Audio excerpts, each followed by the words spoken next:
Hello दोस्तों, UPSC Hindi के study platform में आप सभी का स्वागत है। और आज हम लोग पढ़ने वाले हैं गांधी और उनके प्रारंभिक आंदोलन। मैंने सुना है कि कुछ लोग ये अफवाह फैला रहे थे कि आज लेक्चर नहीं आएगा, थोड़ा लेट से आएगा यार, लेकिन आएगा तो है ही। ठीक है, इतना तो विश्वास होगा ही। तो चलिए पढ़ते हैं गांधी और उनके प्रारंभिक आंदोलन के बारे में। तो थोड़ा सा हैंड रिटन नोट्स हर बार की तरह मैंने बना करके रखा है, जिसको पढ़ना स्टार्ट कर रहे हैं। ठीक है, तो गांधी जी के विषय में सब लोग लगभग सारी बातें जानते होंगे। जो नहीं जानते हैं वही यहाँ पर लिखी गई हैं। जैसे गांधी जी का जो जन्म है उसको आप लोग जानते हैं कि 2 अक्टूबर सन 1869 को हुआ था। कहाँ हुआ था? तो पोरबंदर में हुआ था। कहाँ हुआ था? पोरबंदर, गुजरात में हुआ था। ठीक है, इनके पिता का नाम क्या था? करमचंद गांधी था। गांधी जी का एक्चुअल पूरा नाम क्या था? मोहनदास करमचंद गांधी था। बेसिकली मोहनदास इनका नाम था और करमचंद इनके पीछे जैसे पिताजी का नाम लगाया जाता है तो पिताजी का नाम लगा दिए थे। ठीक है ना, गांधी बापू। फिर इनकी जो विवाह इनका 13 वर्ष की अल्पायु में होता है। किसके साथ होता है? तो कस्तूरबा गांधी के साथ होता है, या इनको बा भी कहा जाता है। ठीक है, उस समय भी शॉर्ट फॉर्म का प्रचलन था, तो देख लीजिए बा भी कहते थे उनको। तो कस्तूरबा गांधी के साथ इनका होता है। ठीक है, बैरिस्टर करने के लिए ये द इनर टेम्पल से बैरिस्टर करते हैं, जो कि लंदन में स्थित एक संस्था है। ठीक है, तो लंदन से इन्होंने बैरिस्टर किया है। और बा को माँ से भी जो है डिनोट करते हैं। चलिए, पिता क्या थे इनके? तो पिता दीवान है। कहाँ के? पोरबंदर, राजकोट और बंकानेर के। ठीक है, तो 3 जगह के दीवान है। बेसिकली पोरबंदर और राजकोट आप लोग ज़्यादा रिलेट करिए, क्योंकि जो गांधी जी की प्राथमिक शिक्षा हो रही है वो राजकोट में हो रही है और पैदा हो रहे हैं वो पोरबंदर में, तो वहाँ के ये दीवान है। फिर 1894 की बात आती है, इसमें नटाल इंडियन कांग्रेस बनाते हैं गांधी जी। ठीक है, और उसके अलावा टॉलस्टॉय फर्म की भी बाद में स्थापना करते हैं। तो 1894 में नटाल इंडियन कांग्रेस बनाते हैं। आगे बात आती है कि इंडियन ओपिनियन फर्म बनाते हैं साउथ अफ्रीका में। तो ये मैगजीन है, फर्म पता नहीं कैसे लिखा गया है। ठीक है, तो इंडियन ओपिनियन जो इनकी मैगजीन है वो साउथ अफ्रीका से निकली थी। ये चीज़ याद रखनी है कि सबसे पहले साउथ अफ्रीका में प्रकाशित हुई इंडियन ओपिनियन, और इसे गुजराती, हिंदी, तमिल और इंग्लिश में प्रकाशित किया गया। ठीक है, तो एक बार फिर से बता दे रहा हूँ, इंडियन ओपिनियन जो पत्रिका है ये आपका साउथ अफ्रीका में पब्लिश हो रहा है, गुजराती, हिंदी, तमिल और इंग्लिश में। 1904 में फीनिक्स आश्रम बनाते हैं डरबन, साउथ अफ्रीका में। तो याद रखेंगे फीनिक्स आश्रम कहाँ बना रहे हैं? तो फीनिक्स आश्रम बना रहे हैं डरबन, साउथ अफ्रीका में। ठीक, फिर 2000 में 27 फरवरी को ये फीनिक्स आश्रम जो कि बंद हो चुका था उसको फिर से ओपन किया गया है। बाकी नोट्स देखते हैं कि मार्क्स जो थे, कार्ल मार्क्स, उन्हीं की तरह गांधी जी राज्य को हटाने की इच्छा रखते थे। राज्य को हटाने का इच्छा ये है कि स्टेटलेस अथॉरिटी की कल्पना करते थे। ठीक है, और ये राज्य को हटाने की इच्छा रखते थे। वो खुद को फिलोसॉफिकल अनार्किस्ट बोलते थे, मतलब कि आपका दार्शनिक अराजकतावादी। ठीक है ना, तो अगर ऐसा प्रश्न पूछता है कि गांधी जी खुद को फिलोसॉफिकल अनार्किस्ट बोलते थे या नहीं, या फिलोसॉफिकल अनार्किस्ट खुद को कौन बोलता था, दार्शनिक अराजकतावादी, तो वहाँ पर आंसर लगाएंगे कि गांधी जी बोलते थे। सत्य और अहिंसा जो है ये 2 वर्ड थे गांधी जी ने दिया था, जो कि गांधी जी के राम राज्य के युगल सिद्धांत, यानी कि आप कह सकते हो कि एक तरह से ये 2 वर्ड जो है राम राज्य स्थापित करने में सक्षम है। पहला है सत्य और दूसरा है अहिंसा। गांधी जी खुद कहते हैं, किससे कहते हैं? लुइस फिशरमैन से कहते हैं कि मैं सच्चा समाजवादी हूँ। मेरे समाजवाद का अर्थ है सर्वोदय। सर्वोदय का यहाँ पर अर्थ है कि जितनी भी कास्ट के लोग हैं सबका उदय। ठीक है, सर्वोदय मतलब सबका उदय, सबके अपलिफ्टमेंट की बात गांधी जी यहाँ पर करते हैं। फिर जो गांधी जी के सत्याग्रह की रणनीति है ये भी बहुत ज़्यादा इंपॉर्टेंट है। देखिए दोस्तों, एक बात और बताना चाहता हूँ कि जो भी मैं ये हैंड रिटन प्रिपेयर करता हूँ ये इस तरह से कुछ प्रिपेयर करता हूँ कि केवल इसी को अगर आप पढ़ लेते हैं, या थोड़ा सा एड ऑन और करना पड़ेगा आपको इसमें, केवल उसको अगर पढ़ के जाते हो ना, तो मुझे लगता है कि मेंस में भी एक थोड़ी बहुत अंडरस्टैंडिंग आपके पास रहेगी। उसके साथ साथ प्री में तो एक अंडरस्टैंडिंग रहेगी, यानी कि आउटलाइन मैं दे देता हूं, क्वेश्चन आपको करना पड़ेगा। तो गांधी जी की सत्याग्रह की जो राजनीति है वो रणनीति है वो 2 तरह से चलती है। पहली है हड़ताल के माध्यम से और दूसरी है उपवास के माध्यम से। गांधी जी कहते हैं कि हड़ताल सबसे अंतिम अस्त्र होता है मेरा, जब भी मैं सत्याग्रह की रणनीति अपनाता हूं। ठीक है, तो सत्याग्रह में हड़ताल जो है गांधी जी सबसे निचले पावदान पर रखते हैं, और उपवास की जो प्रकृति है उसको सबसे प्रभावकारी पावदान पर रखा जाता है, या सबसे ऊपर की श्रेणी में रखा जाता है। और गांधी जी ने इसको अग्नि बाण की संज्ञा दी है। ठीक है, फिर परिवार नियोजन के ऊपर क्या गांधी जी ने कुछ बोला है? तो हाँ, बोलते हैं। परिवार नियोजन के ऊपर गांधी जी कहते हैं कि सेल्फ कंट्रोल इज द सर्वोत्तम उपाय, कि मतलब आत्मसंयम करना सर्वोत्तम उपाय है, आत्म संयम। ठीक है, तो ये कुछ चीज़ें गांधी जी के विषय में और आपको बता दिया हमने। फिर उनकी पास्ट हिस्ट्री जब आती है, मतलब जब पैदा होते हैं 69 में, उसके बाद 21 वर्ष के रहते 24 वर्ष के रहते हैं, तो दादा अब्दुल्ला एंड कंपनी के लिए केस लड़ने वहाँ पर साउथ अफ्रीका चले जाते हैं और 21 साल लगभग साउथ अफ्रीका में वो रहते हैं और वहाँ पर बहुत सारी कठिनाइयाँ झेलते हैं। जैसे आप सब लोगों ने ट्रेन के डिब्बे से उनको निकाले जाने वाली जो घटना है या कहानी है उसको ज़रूर सुना होगा। 1915 में इंडिया वापस आते हैं, भारत वापस आते हैं। एक बात और है इसमें कि 1915 में वापस तो आते हैं और गोखले जो है इनसे कहते हैं कि एक बार पूरे भारत में घूम करके आप भारत की जो स्थिति परिस्थिति है उसको समझने का प्रयास करिए। ठीक, क्यों? क्योंकि वो बहुत प्रभावशाली रहते हैं साउथ अफ्रीका में, बहुत सारी ऐसी गतिविधियां किए होते हैं गांधी जी, जैसे कई सारे फर्म, आपको पता ही है कि नटाल का एक आश्रम स्थापित किया है, टॉलस्टॉय फर्म की स्थापना करते हैं, फिनिक्स फर्म की स्थापना कर रहे हैं, वहाँ पर इंडियन ओपिनियन नामक अखबार निकाल रहे हैं या पत्र निकाल रहे हैं, मैंने पत्रिका लिख दिया है। ठीक है, तो ऐसे बहुत सारे और काम करते हैं, जैसे कि रंग भेद के खिलाफ वहाँ पर लड़ते हैं कि गोरे काले में क्यों, अपार्थीड उसको बोलते हैं, तो क्यों लड़ाई हो रही है। ठीक है, और गोखले उनके पॉलिटिकल गुरु या राजनीतिक गुरु बनते हैं। ये भी प्रश्न पूछता है कि गांधी जी का राजनीतिक गुरु कौन था। ठीक है, अगला हम लोग देख रहे हैं कि उसके पहले 1915 से पहले ही गांधी जी कोलकाता सेशन में भाग लेते हैं, जिसकी अध्यक्षता कर रहे हैं दिनसा वाचा जी अध्यक्षता कर रहे हैं। और गांधी जी ने इस समय भी कुछ ऐसी चीज़ें साउथ अफ्रीका के लिए, मतलब साउथ अफ्रीकी अधिकारों के लिए यहाँ पर जो है पेश किया उन्होंने यहाँ की कांग्रेस में। ठीक है, वहाँ के जो साउथ अफ्रीका में जिस तरह का व्यवहार होता है भारतीयों के साथ, उससे परिचित कराया यहाँ कांग्रेस को 1901 के सेशन में। फिर आता है सत्याग्रह आश्रम। सत्याग्रह आश्रम की स्थापना होती है 1915 में, जब वो आते हैं अहमदाबाद में। ठीक है, ये कुछ कोचराब एरिया है, कोचराब क्षेत्र में स्थापना होती है सत्याग्रह आश्रम की। फिर 1917 में इसको साबरमती के पास स्थापित कर दिया जाता है। आप इसको साबरमती आश्रम से समझ सकते हैं। फिर गांधी जी जो है पैसिव रेजिस्टेंस की बात करते हैं, लेकिन दूसरे नाम से। पैसिव रेजिस्टेंस का मतलब होता है यहां पर आपका निष्क्रिय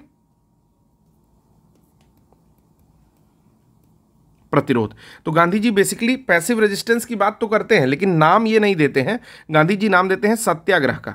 ठीक है, गांधी जी क्या नाम देते हैं? सत्याग्रह का। तो अगर पूछेगा कि गांधी जी किस फंडे का यूज़ कर रहे हैं, मतलब किस विधि का उपयोग कर रहे हैं, निष्क्रिय प्रतिरोध का, सत्याग्रह का, और दो और देता है। ठीक है, जैसे डंडे का, लाठी का, चरखे का, कुछ भी ऐसे दे देता है, गोला बारूद का, तो आप लगाओगे सत्याग्रह का वो यूज़ करते हैं, निष्क्रिय प्रतिरोध का नहीं करते हैं। गांधी जी कहते हैं कि सत्याग्रह जो है वो नैतिक शक्ति को रिप्रेजेंट करता है, वहीं निष्क्रिय प्रतिरोध राजनीतिक अस्त्र के रूप में अपनी पहचान दे रहा है। ठीक है, तो इसमें अगर डिफरेंस आ जाए कि गांधी जी के शब्दों में पैसिव रेजिस्टेंस यानी कि निष्क्रिय प्रतिरोध और सत्याग्रह में क्या अंतर था, तो वहां पर भी आप इसको यूज कर सकते हो एज ए मेंस में भी लिखने के लिए, कि राजनीतिक अस्त्र के रूप में वो पैसिव रेजिस्टेंस को मानते हैं, जबकि सत्याग्रह को नैतिक शक्ति के रूप में देखते हैं। फिर 1917 में सबसे पहला उन्होंने एक आंदोलन किया, चंपारण का सत्याग्रह किया। ठीक है, चंपारण कहाँ स्थित है? तो बिहार में स्थित है, और अनेक लोग इसके साथ जुड़े थे, लेकिन जो सबसे इंपॉर्टेंट व्यक्ति हैं उनका नाम है रामचंद्र शुक्ल जी। वही लेकर के गांधी जी को यहाँ पर जाते हैं, और ये पहला सफल सत्याग्रह जो है रहता है गांधी जी की ओर से। इसमें गांधी जी बताते हैं कि विदेशी वस्त्रों की बर्बादी उनके साथ सर्वोत्तम व्यवहार है। तो अगर ऐसा प्रश्न पूछ लिया कि गांधी जी मतलब दो स्टेटमेंट दे दिया कि गांधी जी के बारे में कौन सा स्टेटमेंट इनकरेक्ट है, ठीक, तो आपका एक दे देगा कि गांधी जी ने साउथ अफ्रीका में टॉलस्टॉय फर्म की स्थापना की थी, और दूसरा दे दिया कि गांधी जी ने विदेशी वस्त्रों की बर्बादी को निष्ठुर बर्बादी कहा है। ठीक, तो ऐसा नहीं है। गांधी जी क्या कहते हैं कि जो बर्बादी हो रही है विदेशी वस्त्रों की, यानी कि यहाँ के वस्त्र, मतलब यहाँ से कच्चा माल ले जा करके जो विदेशों से रेडीमेड माल आ रहा है और ऊंचे दाम पर बेचा जा रहा है, उन वस्त्रों की यानी कि विदेशी वस्त्रों की जो बर्बादी है, उनके साथ बिल्कुल सर्वोत्तम व्यवहार किया जा रहा है। ठीक है, फिर साउथ अफ्रीका में प्रवासन के दौरान अनटू द लास्ट नामक एक बुक पढ़ते हैं। किसकी बुक है? ये बुक है आपके रस्किन की। ठीक है, किसकी बुक है? रस्किन की। तो याद रखिएगा, साउथ अफ्रीका में प्रवासन के दौरान जब वो माइग्रेशन पर रहते हैं, वहाँ गए होते हैं, इमिग्रेंट रहते हैं वहाँ के, तो अनटू द लास्ट एक बुक पढ़ते हैं रस्किन के द्वारा लिखी हुई, जिसमें कहते हैं कि मेरा जीवन जो है इसने बिल्कुल परिवर्तित कर दिया, यानी कि सोचने की दिशा बदल दी।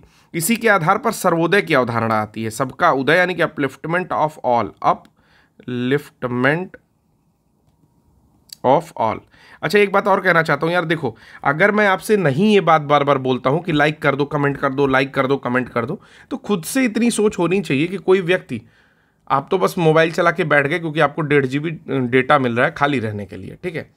तो यार अगर आप सच में जेन्युइन स्टूडेंट हो या आपको ठीक लग रहा है, मैं नहीं कहता कि मैं बहुत अच्छा पढ़ा रहा हूँ, लेकिन अगर आपको मेरा एफर्ट ठीक लगता है तो एटलीस्ट लाइक या कमेंट तो कर सकते हो कि सर अच्छा लग रहा है क्लास, या ये चेंजेस कर लीजिए, ठीक है, तो और अच्छा लगेगा। कुछ भी एक लमसम सुझाव दे सकते हो कि सर जब स्टोरी लाइन आप बताते हैं तो बहुत मज़ा आता है, चीज़ें दिखाई देती हैं, कुछ भी आप बता सकते हो जो जेन्युइनली अंदर से आए।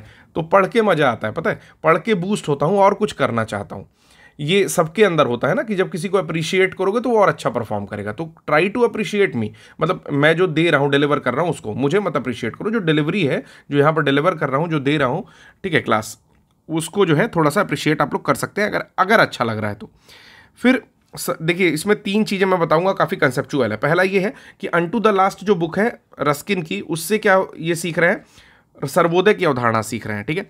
इसके अलावा धर्मनिरपेक्ष लेखकों को पढ़ते हैं, जिसमें 3 लेखक हैं, थोरो हैं, रस्किन और टॉल्स्टॉय। तो अपलिफ्टमेंट ऑफ ऑल, यानी कि सर्वोदय का किससे सीख रहे हैं, रस्किन से सीख रहे हैं, ठीक है।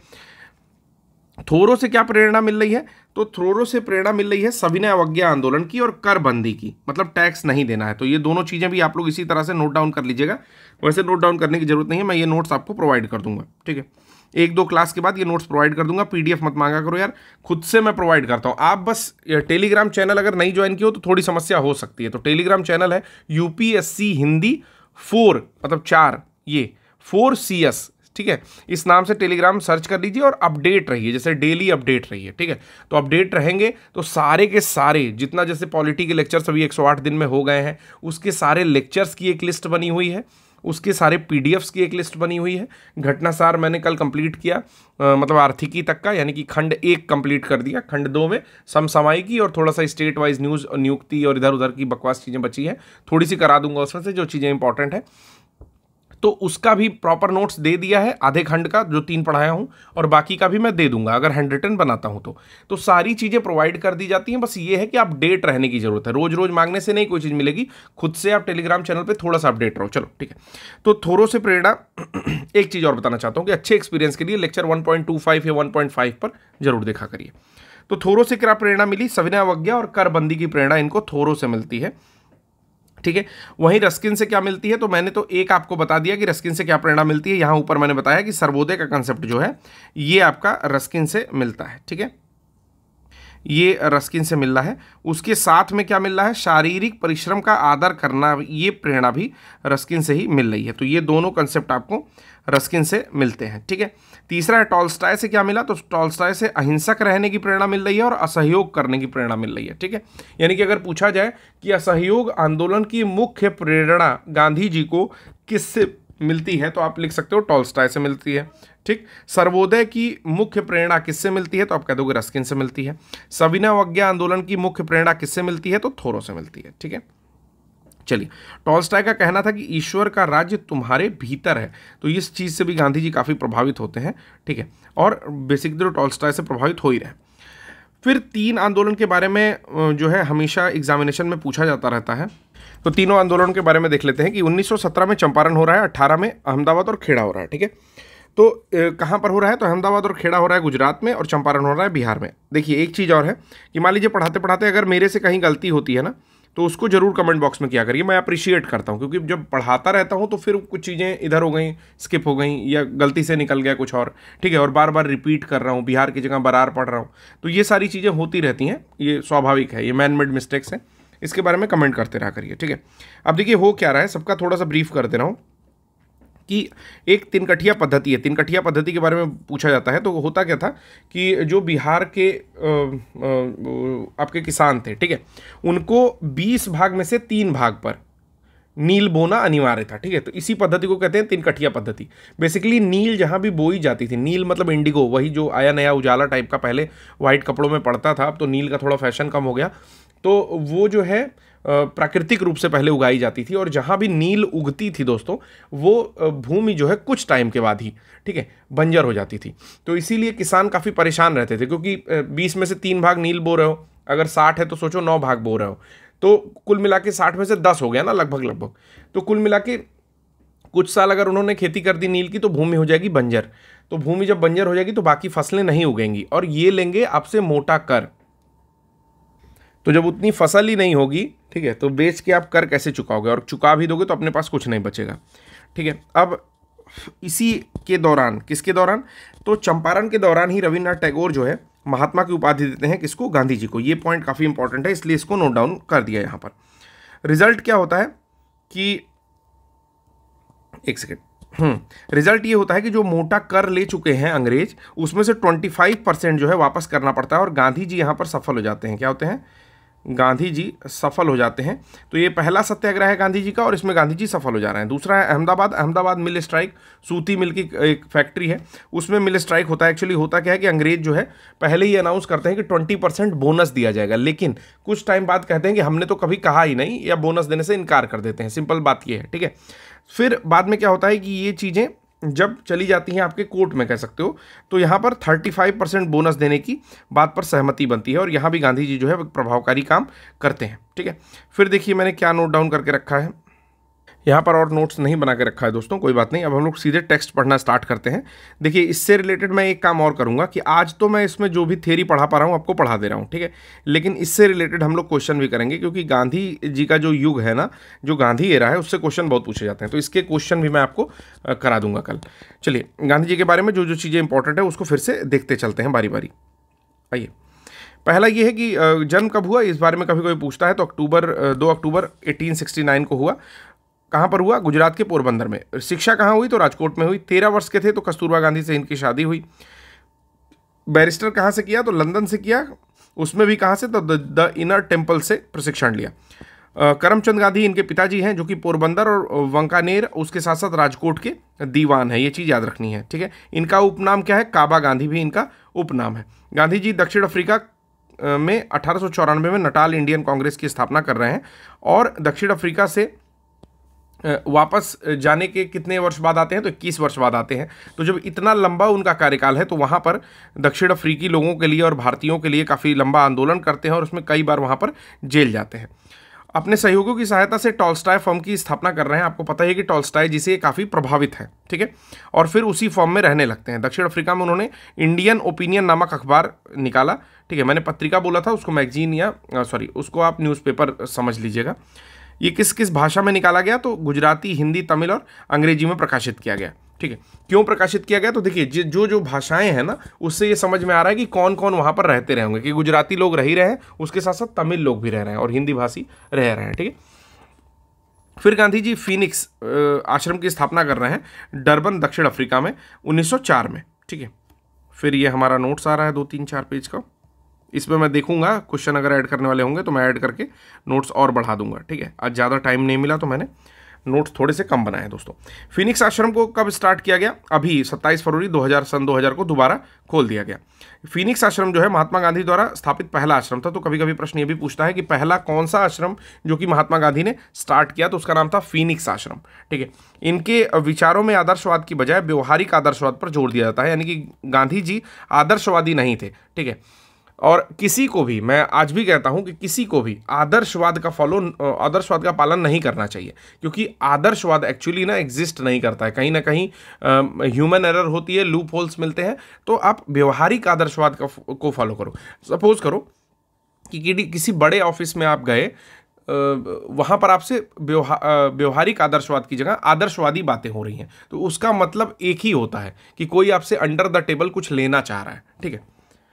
फिर बात आती है मार्क्स की तरह गांधी जी भी राज्य हटाने की इच्छा रखते थे, मतलब स्टेटलेस अथॉरिटी चाहते थे, और खुद को दार्शनिक अराजकतावादी कहे जाने से गुरेज नहीं करते थे, ठीक है। यानी कि फिलोसॉफिकल एनार्किस्ट कहे जाने पर कोई इनको ऐतराज नहीं था। सत्य और अहिंसा कहते थे कि राम राज्य के युगल सिद्धांत हैं, यानी कि सत्य और अहिंसा के द्वारा ही किसी भी जगह पर राम राज्य पाया जा सकता है।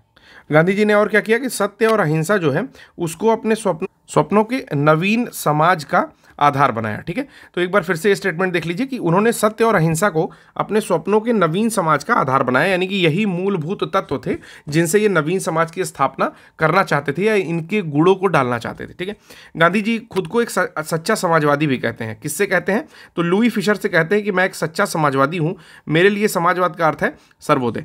मतलब ये समाज के हर एक वर्ग का ध्यान रखना चाह रहे हैं और सामाजिक न्याय के उदात्त सिद्धांत में विश्वास कर रहे हैं, यानी कि उसको क्रियात्मक रूप देना चाह रहे हैं कि केवल समाजवाद के लिए बात ही नहीं कर रहे हैं, केवल सामाजिक न्याय की बात नहीं कर रहे हैं। वो कहते हैं कि सामाजिक न्याय की अगर बात कर रहे हो तो उसको एक्टिवली फॉलो करो। ठीक है, उसको ग्राउंड रियलिटी पे उतारो। ठीक है, अत्याचार और अन्याय के विरोधी हैं तो सबको पता ही है। गांधी जी के जो समाजवाद है उसमें मार्क्सवाद की भी झलक मिलती है। तो ये भी एक प्रश्न आपसे पूछा जा सकता है कि गांधी जी के समाजवाद किससे प्रभावित था। ठीक है, तो आप बस एक बात याद रखना कि मार्क्सवाद से प्रभावित गांधी जी का समाजवाद है। गांधी जी श्रम को असाधारण महत्व देते हैं। अच्छा, ये प्रेरणा किससे लिए? श्रम को असाधारण महत्व देने की प्रेरणा किससे लिए, ये आप कमेंट बॉक्स में अभी मुझे बताइएगा। मैंने थोड़ी देर पहले अभी आपको 3 लोगों का नाम बताया है, थॉरो का बताया है, ठीक है, रस्किन का बताया है और टॉल्स्टॉय का बताया है। उसमें से किसी एक व्यक्ति का नाम है जिससे श्रम को महत्व देने की प्रेरणा ये लेते हैं। वे इस सिद्धांत को क्रियात्मक रूप देना चाहते थे कि प्रत्येक से उसके सामर्थ्य के अनुसार काम लिया जाता था, प्रत्येक की आवश्यकता अनुसार पारिश्रमिक दिया जाए। यानी कि वो ये भी कहते हैं कि भाई जब काम ले रहे हो किसी से उसके श्रम के अनुसार, उसके एफिशिएंसी के अनुसार, तो उसको जो है पारिश्रमिक या वेजेस भी उसी अनुसार मिलने चाहिए। गांधी जी कहते हैं कि मार्क्सवादियों की भांति भावी आदर्श व्यवस्था में राज्य की सत्ता नहीं मानते हैं। मतलब ये भी है कि भावी आदर्श व्यवस्था में राज्य की सत्ता वो नहीं मान रहे हैं। गांधी जी खुद कहते थे कि मैं उस समस्या को सुलझाने में लगा हूं जो कि वैज्ञानिक समाजवाद के सामने है। अब इसमें एक सबसे इंपॉर्टेंट बात जो आती है कि गांधी जी सत्याग्रह रणनीति में हड़ताल का सबसे अंतिम स्थान प्राप्त था। कि जब वो सत्याग्रह की रणनीति लेते हैं तो उसमें जो हड़ताल वाला पोर्शन है उसको कहते हैं कि सबसे अंतिम रूप से हड़ताल किया जाएगा जब कोई हथियार नहीं बचेगा। और उपवास जो है उसको प्रभावकारी अस्त्र मानते थे कि ये सबसे प्रभावकारी है। इसको अग्निबाण की संज्ञा देते हैं। तो एक बार और मैंने इसको बताया, एक बार फिर आपको यहाँ पर जो है रिपीट कर दिया। सत्याग्रह सिद्धांत में सत्याग्रही का उद्देश्य क्या होता है कि शत्रु को पराजित करना नहीं है बल्कि उसका हृदय परिवर्तन करना है। कि शत्रु को एक बार तो तुम पराजित कर दोगे लेकिन फिर हो सकता है कि ज़्यादा कुछ अपने मन में ग्रज रख के दोबारा आपके ऊपर हावी हो जाए वो। तो यहाँ पर कहना ये है गांधी जी का कि शत्रु का हृदय बदलना है, उसको रियलिटी जो है ग्राउंड रियलिटी उस बारे में बताना है कि सब लोग एक बराबर हैं, समाजवाद की तरह से संकल्पनाएं देनी है और फिर सत्याग्रही का उद्देश्य पूरा होता। ठीक है, यह कार्य सत्याग्रही अपने ऊपर कष्ट झेलकर करता है। तो जब आप सविनय अवज्ञा आंदोलन के बारे में पढ़ेंगे तो उसमें पता चलेगा कि आपका तो धरसना सॉल्ट वर्क्स में जो है लोग जितने भी सत्याग्रही रहते हैं उनके ऊपर लाठी चार्ज होता है और वो हंसते हंसते, मतलब कि हंसते रोते क्या मतलब है कि, लेकिन जो है उसको झेल लेते हैं वो कष्ट। गांधी जी परिवार नियोजन के बारे में आत्मनियंत्रण को सुपीरियॉरिटी देते हैं, मतलब कहते हैं कि आत्मनियंत्रण रखना चाहिए। ये मैंने आपको बताई दिया कि 24 वर्ष की उम्र में 1893 में गुजरात के एक व्यापारी हैं, इनका नाम है दादा अब्दुल्ला एंड अब्दुल्ला कंपनी रहती है उनकी, उसके लिए मुकदमा लड़ने दक्षिण अफ्रीका चले जाते हैं। अफ्रीका में लगभग 21 वर्ष तक रहते हैं। 1915 में भारत लौटते हैं और इन्हीं के नाम पर क्या मनाया जाता है आपका प्रवासी भारतीय दिवस। ठीक है, तो प्रवासी भारतीय दिवस जो है इसी उपलक्ष्य में मनाया जाता है। गर्मजोशी से उनका स्वागत किया जाता है और इनका संपर्क होता है गोपाल कृष्ण गोखले से, जो कि इनके राजनीतिक गुरु बन जाते हैं। फिर महात्मा गांधी जो है उसके पहले 1901 में आ चुके थे कलकत्ता अधिवेशन में, तब उसकी जो दक्षिण अफ्रीका पर प्रस्ताव भी इन्होंने एक पारित करवाया था। और उस अधिवेशन 1901 के अधिवेशन जो कलकत्ता अधिवेशन था उसकी अध्यक्षता दिनसा वाचा कर रहे थे। ध्यातव्य है कि गांधी जी अपने दक्षिण अफ्रीका प्रवास के बीच में 1901 में भारत आए थे और इसी दौरान उन्होंने बम्बई में अपने विधि कार्यालय की भी स्थापना की थी। तो अगर आपसे पूछा जाए कि गांधी जी ने विधि कार्यालय की स्थापना कब की थी बम्बई में, तो 1901 में जब वो आए थे उसी समय इन्होंने किया था। सत्याग्रह आश्रम की स्थापना कहाँ करते हैं, तो 1915 में जब ये आते हैं भारत तो अहमदाबाद के कोचरब क्षेत्र में सत्याग्रह आश्रम की स्थापना कर रहे हैं और विभिन्न गतिविधियों का संचालन करने की दृष्टि से इसको साबरमती नदी के किनारे पर स्थानांतरित कर देते हैं और उसी को हम लोग साबरमती आश्रम के नाम से आज जानते हैं।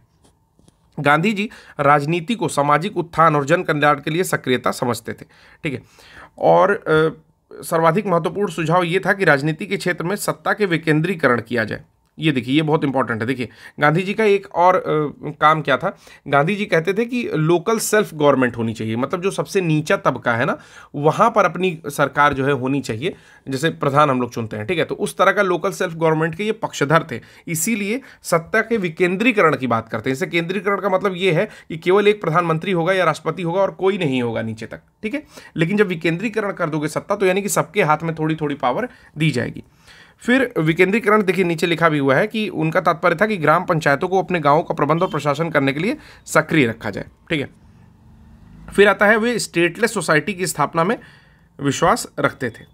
चलिए अब आता है कुछ अन्य शब्द जिसको हम लोग यहाँ पर देखेंगे। जैसे मैंने बताया कि इन्होंने क्या किया कि दक्षिण अफ्रीका में जो संघर्ष किया उसको निष्क्रिय प्रतिरोध नाम दिया, लेकिन जब ये यहाँ पर आते हैं तो निष्क्रिय प्रतिरोध की जगह पर बाद में सत्याग्रह शब्द को चुनते हैं। पहले वो दक्षिण अफ्रीका में निष्क्रिय प्रतिरोध या पैसिव आपका रेजिस्टेंस की बात करते हैं, लेकिन बाद में इस वर्ड को बदल करके सत्याग्रह वर्ड से रिप्लेस कर दे रहे हैं, क्योंकि ये कहते हैं कि, और इसी का सत्याग्रह का ही प्रयोग ये हर जगह जो है स्वतंत्रता को प्राप्त करने के लिए इसका सर्वाधिक उपयोग भी करते हैं। अंतर क्या स्पष्ट किया, कहा कि निष्क्रिय प्रतिरोध एक राजनीतिक अस्त्र है जबकि सत्याग्रह एक नैतिक शक्ति है। इसके विषय में मैंने आपको बताया है। सत्याग्रह का अर्थ होता है सत्य को मानकर किसी वस्तु के लिए आग्रह करना और सत्य और अहिंसा से उत्पन्न होने वाला बल, ठीक है। तो ये भी टू द पॉइंट जो है एग्जैक्टली डेफिनेशन याद रखिए, प्री में तो नहीं लेकिन मेंस में कहीं ना कहीं आपको काम आ सकता है कि सत्य को मानकर, सत्य कोई मान लीजिए कि ये चीज़ सत्य है, किसी वस्तु के लिए आग्रह करना और फिर अपनी डिमांड रखिए, और सत्य और अहिंसा से उत्पन्न होने वाले बल को भी सत्याग्रह कहा जा रहा है, ठीक है। फिर क्या चीज़ है, गांधी जी ने भारत के स्वतंत्रता संघर्ष के दौरान वर्ष 1917 में चंपारण में सत्याग्रह प्रारंभ किया, और गांधी जी का ये सफल सत्याग्रह पहला सफल सत्याग्रह रहा। वहाँ पर विदेशी वस्त्रों को नष्ट करने के लिए कहा कि विदेशी वस्त्रों की बर्बादी ही उनका सर्वोत्तम व्यवहार है, ये भी मैंने आपको बता दिया था, ठीक है। होता क्या था कि गांधी जी ये कहते थे कि भाई ये बहिष्कार इसलिए करना है क्योंकि ब्रिटेन भारत को एक बड़ा निर्मित वस्तुओं का बाजार समझ रहा है और ला करके यहाँ से कच्चा माल लेके जा रहा है और वहाँ पर सामान अपना मशीनों से बना रहा है, क्योंकि औद्योगिक क्रांति आ चुकी है, और फिर ला करके यहाँ के बाजार में डंप कर दे रहा है, यानी कि यहाँ के बाजार में पाट दे रहा है और ऊंची कीमतों पर पाट रहा है। मतलब यहाँ से 10 रुपये का कॉटन लेके जा रहा है और वहाँ से जो सामान लेके आ रहा है उसको 150-200 रुपये में बेच रहा है, ठीक है। तो ये चाहते थे कि वहाँ की चीज़ों का बहिष्कार हो। फिर विदेशी वस्तुओं के बहिष्कार के कारण देसी वस्तुओं के उत्पादन और बिक्री को भी ये प्रोत्साहित होता हुआ देखते थे कि भाई जब तुम विदेशी चीज़ों के बहिष्कार करोगे तो जो भी देशी चीज़ें होंगी उनको अपने आप ही प्रोत्साहन। अब देखिए जो सबसे इंपॉर्टेंट चीज़ है वो ये है कि गांधी जी जब दक्षिण अफ्रीका के प्रवास पर थे, जब वहाँ इमिग्रेंट थे एज ए, तो वहाँ पर जॉन रस्किन की पुस्तक पढ़ते हैं, अनटू दिस लास्ट, ठीक है। अनटू दिस लास्ट पुस्तक पढ़ते हैं और गांधी जी अपनी आत्मकथा में लिखते हैं कि इस पुस्तक ने उनका जीवन जो है परिवर्तित कर दिया है, यानी कि उनके जीवन पर बहुत ज़्यादा प्रभाव डाला है। इस पुस्तक का संदेश वह था, व्यक्ति का कल्याण सबके कल्याण में निहित है। तो ये पॉइंट हमेशा जीवन में याद रखिए कि व्यक्ति का कल्याण सबके कल्याण में निहित है, ठीक है। The good of the individual is contained in the good of all. इसी के आधार पर गांधी जी ने सर्वोदय की अवधारणा प्रतिपादित की थी, द वेलफेयर ऑफ ऑल, ठीक है। मैंने बोला था शायद द अपलिफ्टमेंट ऑफ ऑल, तो कोई बात नहीं, द वेलफेयर ऑफ ऑल इसको कहा जा रहा है। तो इसकी अवधारणा कहाँ से आई, तो अनटू दिस लास्ट से आई, जो कि जॉन रस्किन की बुक थी। धर्मनिरपेक्ष लेखकों का नाम मैंने आपको बताया था कि थोरो हैं, रस्किन है और टॉल्स्टॉय हैं। इन्होंने गांधी जी को सबसे अधिक प्रभावित किया। अब थोरो से क्या क्या प्रभाव लेते हैं गांधी जी, तो थोरो से सविनय अवज्ञा आंदोलन और करबंदी की प्रेरणा ले रहे हैं। वहीं रस्किन से शारीरिक परिश्रम का आदर करना सीखते हैं और टॉल्स्टॉय से सीखते हैं कि वो ईश्वर का राज्य तुम्हारे भीतर है, और इससे प्रभावित होकर के अहिंसक हो जाते हैं और असहयोग को एक आधार बनाते हैं।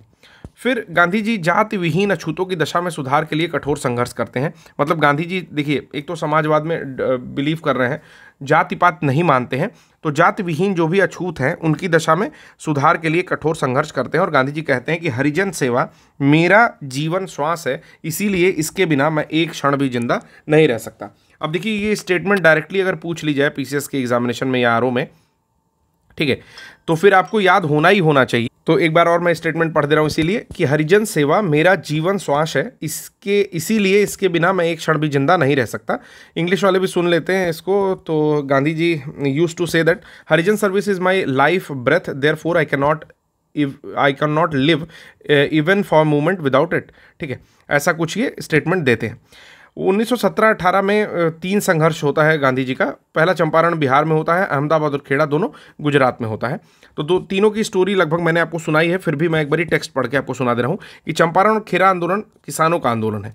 चंपारण और खेड़ा आंदोलन जो है किसानों का आंदोलन है, जबकि अहमदाबाद क्या है, औद्योगिक मजदूरों का आंदोलन है। बिहार में हुआ चंपारण आंदोलन जो है या चंपारण सत्याग्रह भारत में गांधी जी का प्रथम सत्याग्रह है और सफलतम सत्याग्रह है। ठीक है, प्रथम सफलतम सत्याग्रह।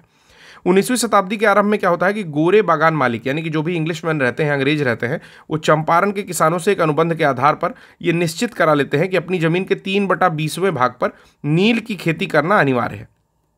ठीक है, और इसी को बोलते हैं तिनकठिया पद्धति। ठीक है, तो ये पॉइंट याद रखिएगा, इसी को बोलते हैं तिनकठिया पद्धति। इंग्लिश में भी आई थिंक तिनकठिया सिस्टम ही इसको बोलते हैं। आइए, गोरे बागान मालिक ने किसानों की मजबूरी का फायदा उठाकर उन्हें अनुबंध से मुक्त करने के लिए लगान, कहते हैं कि भाई तुम इस अनुबंध से तभी मुक्त होगे जब थोड़ा बढ़ा करके लगान दोगे और अन्य कर, ठीक है, उसको भी मनमाने ढंग से बढ़ा देते हैं कि निकल ही ना पाए जो भी किसान है। किसान उस उत्पीड़न का विरोध करते करते गांधी जी से कहते हैं, मतलब राजकुमार शुक्ल जो है वो कहते हैं, तो गांधी जी जो है चंपारण सत्याग्रह प्रारंभ करते हैं। मामले की जांच के लिए सरकार एक कमेटी गठित करती है, उसमें गांधी जी को सदस्य बनाती है। तो ये भी बहुत इंपॉर्टेंट है कि सरकार एक कमेटी बनाती है और गांधी जी सदस्य बनते हैं। ठीक है, अवैध वसूली का 25% वापस करने का यहाँ पर बागान मालिक जो है जितना अवैध वसूली किए रहते हैं उसका 25% वापस करने के लिए राजी हो जाते हैं। और ये पहला जो है गांधी जी का चलाया गया सफल सत्याग्रह रहता है। गांधी जी को चंपारण आने था कृषकों की समस्या की जांच करने के लिए पंडित राजकुमार शुक्ल, तो नाम याद रखिएगा, राजकुमार शुक्ल जी ने राजी किया था। तथा चंपारण समस्या की जांच में गांधी जी के सहयोगियों में जेबी कृपलानी के साथ doctor Rajendra Prasad, Mahadev Desai, CF Andrews, doctor Anugrah Narayan Singh, Rajkishore प्रसाद, HS पोलाक इत्यादि शामिल थे। तो देखिए, जितना भी नाम मैंने पढ़ा है, आप सोच रहे होंगे कि क्यों एक एक ठो नाम पढ़ रहे हैं, इतना भी क्या पूछेगा, तो हाँ इतना भी पूछता है ना, इसीलिए नाम पढ़ा हुआ है। बिल्कुल ऐसे 1-2 बना के आप लोग याद करिए। जैसे सबसे इंपॉर्टेंट क्या है, राजकुमार शुक्ल है, राजेंद्र प्रसाद वहीं बिहारी के हैं, ठीक है, फिर जेबी कृपलानी इनके साथ इसमें रहते हैं, ठीक, और एक CF एंड्रूज का नाम याद कर लीजिए जो इंपॉर्टेंट है, और इसमें से अनुग्रह नारायण सिंह का नाम। तो कम से कम ये 5 नाम आपको याद होना चाहिए जब भी आप एग्जामिनेशन में जा रहे हैं सत्याग्रह से रिलेटेड जो चंपारण में हुआ। ठीक है, फिर कहता है कि NG रंगा ने महात्मा गांधी के चंपारण सत्याग्रह का विरोध किया। तो ये भी प्रश्न पूछता है कि किसने विरोध किया, तो NG रंगा जो है उन्होंने विरोध किया। ठीक, किसका, चंपारण सत्याग्रह का विरोध करते हैं, जबकि रविन्द्रनाथ टैगोर ने इसी दौरान इनको महात्मा की उपाधि दी। तो एक प्रश्न और यहाँ से बन गया कि गांधी जी को महात्मा की उपाधि किसने दी, तो पहला हो गया रविन्द्रनाथ टैगोर ने दी, और कब दी, तो चंपारण आंदोलन के दौरान दी। फिर ये हो गया कि चंपारण आंदोलन को बहुत सारी सफलता मिली, गांधी जी का पहला सत्याग्रह बना, लेकिन किसने विरोध किया, तो NG रंगा जी ने विरोध किया। चंपारण सत्याग्रह के बाद गांधी जी का अगला प्रयोग वर्ष 1918 में अहमदाबाद की कॉटन मिल मालिकों और मजदूर के प्लेग बोनस को लेकर विवाद पर था। ठीक है, हुआ क्या कि मालिक और मजदूर को इस सारे मामले में एक ट्रिब्यूनल को सौंप देने पर लोग राजी हो गए। मतलब वो लोग कह रहे थे कि भाई 20% हम तुम लोग को प्लेग बोनस दे देंगे। ठीक है, और स्वीकार बोनस देने की घोषणा की, और इसे स्वीकार ना करने पर मजदूरों को नौकरी से निकालने की धमकी दे दी। मालिकों के इस व्यवहार को जो मजदूर हैं उन्होंने गंभीरता से लिया और मजदूर हड़ताल पर चले गए। मजदूरों का उत्साह बढ़ाने तथा संघर्ष तेज करने के लिए खुद अनशन पर इन्होंने बैठने का फैसला ले लिया। इस अनशन का मालिकों पर असर पड़ा और सारे मामले को ट्रिब्यूनल को सौंपने पर राजी हो गए। बाद में ट्रिब्यूनल ने 35% बोनस देने का फैसला सुनाया। एक प्रश्न आपसे और पूछ रहा हूँ, आपने पूरी पॉलिटी पढ़ लिया, आप बताओ कि जो ट्रिब्यूनल्स है ना, यानी कि अधिकरण या न्यायाधिकरण जी जो भी बोल लो, वो किस आर्टिकल के अंडर में आते हैं, ठीक है, और किस पार्ट के अंदर में आते हैं, बस आर्टिकल बता दो आप लोग कि ट्रिब्यूनल जो है किस आर्टिकल के अंदर में आता है।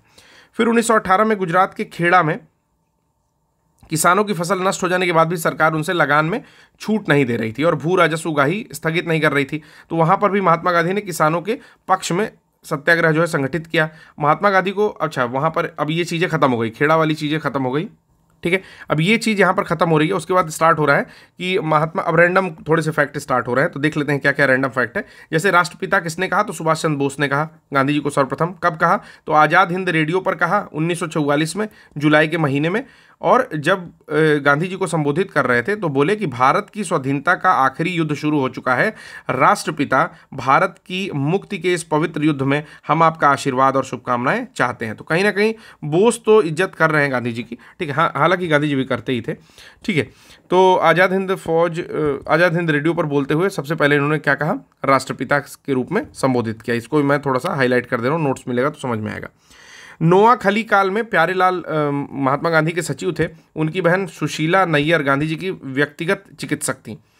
प्यारेलाल गांधी जी के दांडी मार्च में भी महत्वपूर्ण भूमिका अदा करते हैं। जमनालाल बजाज कपड़ा व्यापारी हैं, बैंकर हैं, कांग्रेस के सामाजिक कार्यकर्ता, महात्मा गांधी के निकट सहयोगी थे। इनका जन्म जयपुर में हुआ था और वर्धा में एक धनवान व्यापारी ने इनको गोद ले लिया था। वे वर्ष 1915 में गांधी जी के संपर्क में आए और जीवन भर उनके अनुयायी रहे, ठीक है ना। तो ये भी नाम याद रखना है आपको। जमनालाल बजाज का नाम आपको याद रखना है, जो कि कपड़ा व्यापारी, बैंकर और काफ़ी बड़े व्यक्ति हैं। 1915 में गांधी जी के संपर्क में आते हैं और जीवन भर उनके अनुयायी रहते हैं। 30 वर्ष की अवस्था में भारतीय राष्ट्रीय कांग्रेस में भाग लेते हैं। भारत के प्रति ब्रिटिश सरकार की नीति के विरोध में उन्होंने राय बहादुर की उपाधि भी त्याग दी थी। ये भी एक पॉइंट उनके बारे में याद रखेंगे। ये कांग्रेस के कोषाध्यक्ष रहते हैं, गांधी सेवा संघ के संस्थापक हैं और भी बहुत सारा काम किए हैं। वे 1923 में झंडा सत्याग्रह में भाग लेने के लिए था। पुनः 1930 में सविनय अवज्ञा आंदोलन के दौरान जेल भी जाते हैं। 2 चीज़ और जो है इनके बारे में दी हुई है, तो कुछ चीज़ें याद रखेंगे। कांग्रेस के कोषाध्यक्ष हैं, गांधी सेवा संघ में भाग लेते हैं और सबसे इंपॉर्टेंट जो है इन्होंने राय बहादुर की उपाधि त्याग दी है। चलिए, फिर आता है दीन बंधु एंड्रयूज या Charles Andrews. Saint Stephen College Delhi में प्रधान अध्यापक थे। भारतीयों से इनका गहरा लगाव था। वे इस तरह से भारतीय बनना चाहते थे, हर तरह से भारतीय बनना चाहते थे। रविन्द्रनाथ टैगोर, गोपाल कृष्ण गोखले तथा महात्मा गांधी से इनके घनिष्ठ संबंध थे। किसके? CF एंड्रयूज के, ठीक है, जिनको दीन बंधु एंड्रयूज भी कहा जा रहा है। दक्षिण अफ्रीका के फिनिक्स फॉर्म में गांधी जी के साथ रह चुके थे CF एंड्रयूज, ठीक है। गांधी जी ने ही गरीबों के प्रति इनकी निरंतर चिंता को देखते हुए उन्हें दीन बंधु की उपाधि से सम्मानित किया। तो ये भी याद रखना है कि CF एंड्रयूज को दीन बंधु की उपाधि कौन दे रहा है? तो गांधी जी दे रहे हैं। क्यों दे रहे हैं? क्योंकि गरीबों के प्रति वो काफ़ी चिंतित रहते थे दोस्तों। एंड्रयूज वर्ष 1925 में और वर्ष 1927 में ऑल इंडिया ट्रेड यूनियन के अध्यक्ष भी रहते हैं, ठीक है, जिसको AITUC, all India trade union Congress के नाम से भी अभी हम लोग एक संस्था पढ़ेंगे। गोलमेज सम्मेलन में भाग लेने के लिए वे गांधी जी के साथ एक सहयोगी के रूप में लंदन जाते हैं। तो ये भी याद रखना है कि CF एंड्रयूज अगर आपसे पूछ लेता है कि गांधी जी के सहयोगी के रूप में लंदन गोलमेज सम्मेलन में भाग लेने के लिए कौन गया, तो वहाँ पर आता है CF एंड्रयूज, ठीक है। छत्तीसगढ़ में महात्मा गांधी का प्रथम आगमन 20 दिसंबर सन 1920 को रायपुर स्थित धमतारी में होता है। इसके अतिरिक्त वे नवंबर में भी यहाँ आए थे। तो यानी कि ये डायरेक्टली क्वेश्चन पूछा होगा छत्तीसगढ़ PCS में, इसलिए इस तरह की चीज़ें इसमें दे दिया है। तो आप याद भी कर सकते हैं कि 20 दिसंबर सन 1920 में रायपुर स्थित धमतारी में जाते हैं, प्रथम आगमन होता है। उसके अलावा वो एक बार नवंबर में भी वहाँ पर गए हुए थे। भारत की स्वतंत्रता के समय गांधी जी कांग्रेस के सदस्य नहीं थे, ये भी पॉइंट पूछता है, क्योंकि उन्होंने सदस्यता त्याग दी थी 1934 में कांग्रेस से इस्तीफा दे दिया था। तथा वे कभी भी औपचारिक रूप से सदस्य नहीं बने। हालांकि लोग उनका बात मानते थे, उनसे सजेशन लेने आते थे, लेकिन कभी औपचारिक रूप से सदस्य नहीं बनते हैं।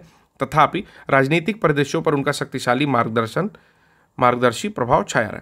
1903 में जोहान्सबर्ग में अपनी लॉ फर्म स्थापित करते हैं, जहां 1910 तक रहते हैं। तो आपको पता है कि 1903 के दौरान ये कहाँ रहते हैं? तो साउथ अफ्रीका में ही रहते हैं। गांधी जी ने अपनी लॉ फर्म के ट्रस्टीशिप के सिद्धांतों को लागू किया था। गांधी जी का विचार था कि प्रत्येक देश की अर्थव्यवस्था वहाँ की जलवायु, भूमि तथा वहाँ के निवासियों के स्वभाव को ध्यान में रखते हुए निश्चित की जानी चाहिए, ठीक है। तो डायरेक्टली इस चीज़ को आप लोग मेंस में कोट कर सकते हैं। इस तरह की चीज़ें जो है बिल्कुल एकदम एक पेज पे अलग से लिख के रखा करिए, ठीक। कि गांधी जी का क्या कथन था, जैसे आप कोई भी आपको मेंस का आंसर लिखने को मिला, वर्तमान परिदृश्य को देखते हुए, जो फैक्ट्रियां एस्टेब्लिश की जा रही हैं उस सब चीज़ों को देखते हुए, तो आप डायरेक्टली इस कोट को डाल सकते हैं कि गांधी जी का विचार था कि प्रत्येक देश की अर्थव्यवस्था वहाँ की जलवायु, भूमि तथा वहाँ के निवासियों के स्वभाव को ध्यान में रखते हुए निश्चित की जानी चाहिए।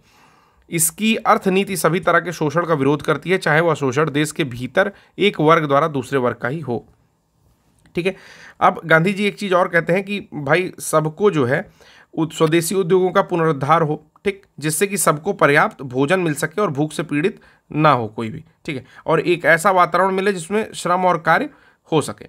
गांधी जी ने इसीलिए कुटीर उद्योग यानी कि जो स्मॉल स्केल बिजनेस है, जैसे गुड़ बनाना, घास कूटना, ठीक है, तेल पेरना, कागज़ बनाना, चमड़े का काम, चरखा चलाना मतलब कि सूत काटना, इस सब चीज़ पर काफ़ी फोकस किया।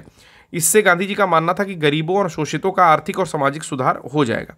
नथुराम गोडसे ने कब गोली मारी? तो 30 जनवरी सन 1948 को नथुराम विनायक गोडसे ने इनको गोली मार दी जब ये प्रार्थना सभा से लौट रहे थे। उनकी मृत्यु पर भारत के तत्कालीन प्रधानमंत्री पंडित जवाहरलाल नेहरू कहते हैं कि हमारे जीवन से प्रकाश चला गया है, हमारे चतुर्दिक अंधकार ही अंधकार है। मैं नहीं समझ पा रहा हूँ आपसे क्या कहूँ और कैसे कहूँ।